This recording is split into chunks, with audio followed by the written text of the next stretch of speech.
तीसरा हो जाता है हमारा नेगेटिव एटीट्यूड। नेगेटिव एटीट्यूड में बेस्ट एग्जांपल होगा पुलिस ब्रुटैलिटी। ठीक है, पुलिस ब्रुटैलिटी Feb 24 का आप केस ले लो। वायरल वीडियो में शो हो रहा था कि police aggressive during the peaceful student protest in Kolkata led to the public outreach, right? So this example how a negative ego defensive attitude can erode the public trust. ठीक है, तो this is called the negative attitude. ठीक है, तो बहुत जगह पे इस तरीके के देखने मिलेंगे। तो पुलिस ब्रुटैलिटी मैंने केस आपको डिस्कस किया है फेब 2024 का। आपके पास अगर और भी केस होंगे इस तरीके के तो आप उसको भी एज एग्जांपल मेंशन कर सकते हैं। ठीक है, चलिए ये तो हो गया हमारे पास एग्जांपल। हमने देखा वैल्यू एक्सप्रेसिव कैसा हो सकता है, पॉजिटिव एटीट्यूड का एग्जांपल कैसा हो सकता है और निगेटिव का कैसा हो सकता है। ठीक है, आगे देखते हैं how to develop the ethical attitudes, because this is very important, right? As a civil servant आपके अंदर ये एथिकल एटीट्यूड होना ही चाहिए। तो इसको विकसित कैसे करेंगे? पहला, through the education and the value based training. Education आप थ्रू आउट जो पढ़ते हैं अपनी प्रिपरेशन के टाइम में, और ट्रेनिंग आपको जब आप सेलेक्ट हो जाते हैं जो ट्रेनिंग मिलती है तो उसमें आपको कंप्लीट ट्रेनिंग मिलती है और वहां से आपके अंदर डेवलप होता है एथिकल एटीट्यूड्स। ठीक है, पहला। दूसरा होता है by observing the ethical role models. जब हम थिंकर्स के बारे में पढ़ेंगे या यूं ही आप जब कभी हमारे जितने देशभक्त हैं उनके बारे में आप पढ़ोगे तो काफी अच्छी एक मैसेज उनसे मिलती है जब हम किसी के ऑटोबायोग्राफी को पढ़ते हैं। रिसेंटली मैंने इंदिरा गांधी के बायोग्राफी को पढ़ा था और उनसे रिलेटेड जो मूवी आई है इमरजेंसी, मैंने उसको देखा था। So I get the very good message and I inspired. तो it's create a value in me, है ना, कि किस तरीके से देश के लिए काम करना है और किस तरीके से देश के लिए काम करते करते कभी हमारे अंदर वो निगेटिव एटीट्यूड आ जाता है जिसमें हम केवल अपने ईगो को सेटिस्फाई करते हैं। तो this is come through the negative plus ego defensive attitude. ठीक है, वो भी आ जाती है और फिर हम उससे कैसे ओवरकम करके फिर से जनता के लिए काम कर सकते हैं। तो काफी अच्छे से ये सारी चीजों को, इस एटीट्यूड को डिपिक्ट किया गया है इमरजेंसी मूवी में जो मैंने रिसेंटली देखे हैं।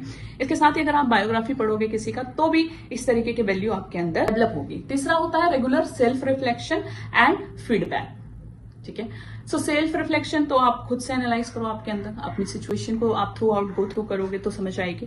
सेकंड होता है फीडबैक। लोगों से जो आपको फीडबैक मिल रहे हैं उससे भी आप अपने अंदर की वैल्यू को पता कर पाओगे कि कितना एथिकल आप हो रहे हो। ठीक है, इस जगह पे आप आवाज उठा रहे हो या नहीं उठा रहे हो, जहां गलत हो रहा है वहां भी आप चुपचाप से बर्दाश्त करके आ जा रहे हो, या इथिकली वैल्यू होने की वजह से आप वहां आवाज उठा के उस चीज को बता सकते हो कि ये गलत है। अगर आप बता नहीं सक रहे, अगर आप उसको सुधार नहीं सक रहे हैं जहां गलत हो रहा है, तो इट मीन्स कि हमारा पढ़ना बेकार है, राइट? जो बहुत जगह पे मैंने ये सारी चीजें ऑब्जर्व करी हैं।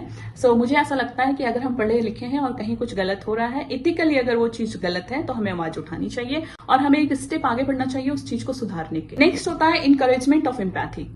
Encouragement of empathy, tolerance power आपके अंदर बढ़ जानी चाहिए, ओपन माइंडनेस हो जाना चाहिए। So this is also develop the ethical attitudes inside means in your behaviour. ठीक है, अगर आप ओपन माइंडेड हो गए हैं, आप सबकी बात तो सुन रहे हैं, कहीं भी डिफेंसिव एटीट्यूड यूज नहीं कर रहे हैं। ठीक है, ओपन माइंडेड होना इट मीन्स कि अगर कोई गलत भी बोल रहा है तो आप उसको सुनिए, उसको समझना कि किस सेंस में वो उस चीज को गलत बोल रहा है। तुरंत डिफेंसिव हो जाने का इट मीन्स कि हम फिर ईगो डिफेंसिव एटीट्यूड में चले गए। तो ओपन माइंडेड अगर हम हैं, हम एम्पैथी हैं, ठीक है, इनकरेज हो रहा है हमारे अंदर एम्पैथनाइज, या फिर टॉलरेंस पावर हमारी बढ़ गई है, तो definitely we are moving into the ethical attitude, जो हमारे लिए जरूरी भी है एज अ सिविल सर्वेंट।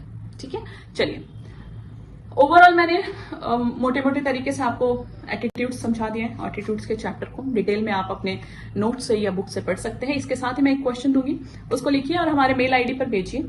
हमारी टीम यहाँ बैठी है आपके आंसर को इवेल्युएट करने के लिए। अगर आप चाहते हैं कि टीम के साथ आप उस आंसर को डिस्कस करना तो आप डिस्कस भी कर सकते हैं, बट पहले आपको स्टेप लेना होगा, अपने आंसर को लिखना होगा और हमें मेल करना पड़ेगा। ठीक है, कोई डाउट्स होता है तो आप हमारे कमेंट बॉक्स को यूज कर सकते हैं, कमेंट बॉक्स में लिखिए। क्लियर?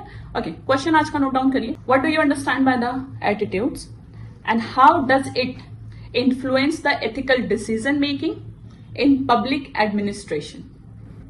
सो 150 वर्ड्स में आपको ये क्वेश्चन लिखने हैं और लिखकर आप हमें मेल कर सकते हैं।